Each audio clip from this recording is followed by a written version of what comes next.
नमस्कार दोस्तों, स्वागत है आप लोगों का रहस्यमय भारत के चौथे एपिसोड में। मैं हूं आपका होस्ट और दोस्त रत्नाकर दुबे। आज हम बात करेंगे एक रहस्यमय जगह के बारे में जिसे हम काला जादू की राजधानी भी कहते हैं, मायूंग। जी हाँ, हम बात कर रहे हैं मायूंग के बारे में। काला जादू, काली कलाओं के विचार लोगों के मन में डर की भावनाओं को उत्पन्न करता है और दुनिया भर में मंत्र, तंत्र, औषधि, चुड़ैलों और जादूगरों का अपना एक लंबा इतिहास रहा है। अगर हम बात करें भारत की, तो भारत भी इससे अछूता नहीं रहा है। जी हाँ, बात कर रहे हैं मायूंग या मायंग।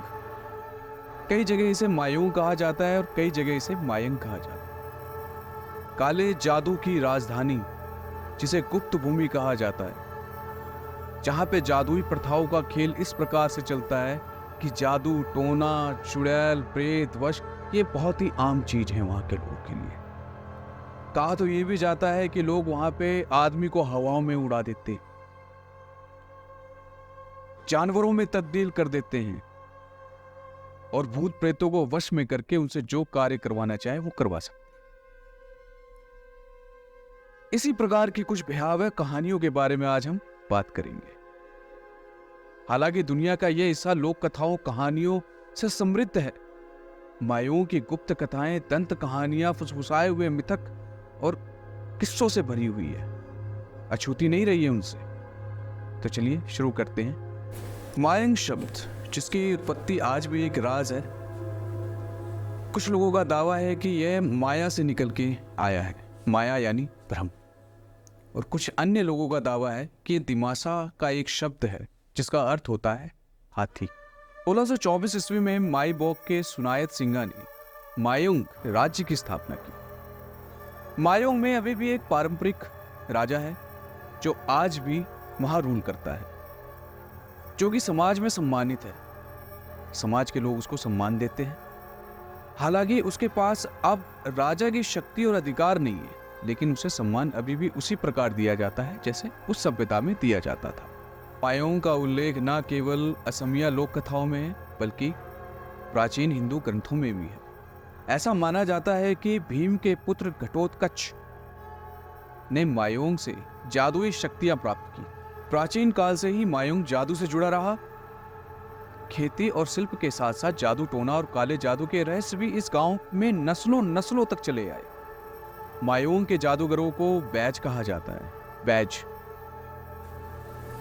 मायूंग के रहस्यमय जादूगरों को बैज कहा जाता है। बैज जब अपने जादुओं का प्रभाव किसी अन्य लोगों पर डालते हैं तो दो तरीके से डालते थे, एक सुमंत्र के रूप में, एक कुमंत्र के रूप में। सुमंत्र जब हम किसी के ऊपर अच्छा प्रयोग करते थे, मान लीजिए किसी को ठीक करना है, किसी को अच्छा प्रभाव देना है, तो वो सुमंत्र में आता था। और किसी के ऊपर काला जादू करना है, नुकसान पहुंचाना है, उसे कुमंत्र कहा जाता था।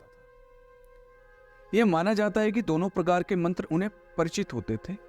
आज काले जादू का प्रयोग लगभग कम सा हो गया है, लेकिन लोग करते हैं। लेकिन इतिहास की कई घटनाएं अभी भी मायूंग को एक रहस्यमय स्थान के रूप में चित्रित करती है। इसका एक रोचक किस्सा है 1337 ईस्वी का, जो मैं आप लोगों के साथ शेयर कर रहा हूं। बात है 1337 ईस्वी की, जब सम्राट मोहम्मद शाह ने असम के अहोम साम्राज्य पर हमला करने के लिए 1 लाख सशक्त घुड़सवारों को भेजा था। कहानी के अनुसार पूरी सेना मायूंग के जंगलों में अचानक गायब हो गई थी। माना यह भी जाता है कि मुगल सम्राट भी मायूंग से डरते थे। आलमगीर नामा में दर्ज है कि जब औरंगजेब ने मुगल सेनापति राजा राम सिंह को अहोम साम्राज्य को अपने अधीन करने का आदेश दिया, तो कहा जाता है कि वह ऐसा करने में झिझक रहे थे। उससे कहीं अधिक वह मायूंग में मौजूद अस्पष्ट जादू टोना से भी डर रहे थे। जैसा कि अनुमान था, राम सिंह को अहोम सेना का डर था।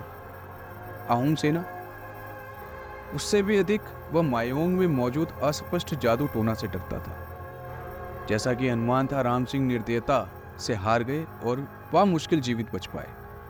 मायूंग में काले जादू का विचार उपयोग विकसित हुआ। इससे महत्वपूर्ण बदलाव भी देखे गए। दिलचस्प बात यह है कि मायूंग सेंट्रल म्यूजियम और काला जादू और जादू टोना का एम्पोरियम पारंपरिक जादू प्रथाओं संग्रहालयों में सहेज के रखा जाता है। उसी प्रकार मायोंग में काले जादू से रिलेटेड जो भी चीज़ें होती हैं उसको वो संग्रहालय में कलाकृतियों को प्रदर्शित करने के लिए अपने म्यूजियम में रखते हैं। मायोंग सभ्यता बहुत ही तेजी से विलुप्त हो रही है और देश आधुनिक सभ्यता की ओर अग्रसर हो रहा है और मायोंग सभ्यता गुमनामी में समाती चली जा रही है। ये थी कहानी मायोंग सभ्यता की, जिसे कहते हैं काले जादू की राजधानी। कहानी आपको कैसी लगी कमेंट में जरूर बताइएगा और चैनल को लाइक एंड सब्सक्राइब जरूर कीजिएगा। चलिए मिलते हैं अगले दिन एक और नई कहानी के साथ, तब तक के लिए नमस्कार।